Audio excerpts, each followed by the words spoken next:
بيها ايه؟ نشوف ونسمع ونرجع نتكلم مع بعض.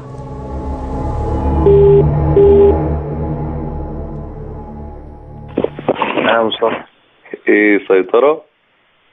سيطرة آخر حاجة يعني. ها؟ بس ايه؟ بس يعني بص، ايه؟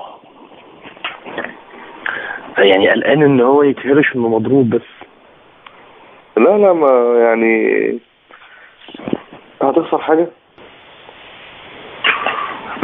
تربح تجاري حسنا تشفي هناك محاولة الإصلاح من أول. انت ملاحظ الاسلوب يا محمود؟ ايوه، ما هو انت هارش يعني. انت عملت ايه؟ انت خدت نفس الاسلوب اللي بيتكتب بيه لا، والقصة والدنيا وبتاع والتسلسل وكده، فيعني ايه، وحب علينا وحب عليك وكده يعني، فاهمني؟ طب ليه ما قلتش الحاجات اللي بتاعت ان هو طلب فلوس؟ ما حلوة دي، هي واحدة واحدة واحدة تكفي، فاهمني؟ تعرف المذكورة على العنصر الإثاري المعروف خلاص، لا خلاص خلاص. انا حاسس انك مستمتع يا محمود. من ايه؟ حاسس انك مستمتع. طبعا.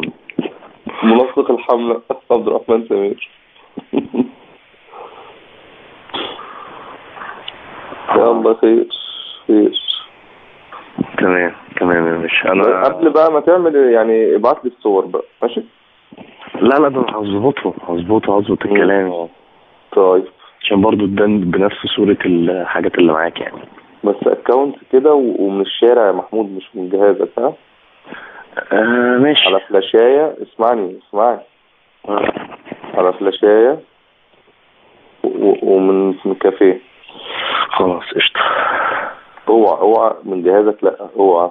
ايوه لا ما تقلقش. خلاص ماشي يا باشا. وبقى اديني الامان. خلاص فل. ماشي، قريت الخبر؟ بس انا مش شايف ان الخبر ده يعني يا عم الخبر كله في السيطرة يا محمود.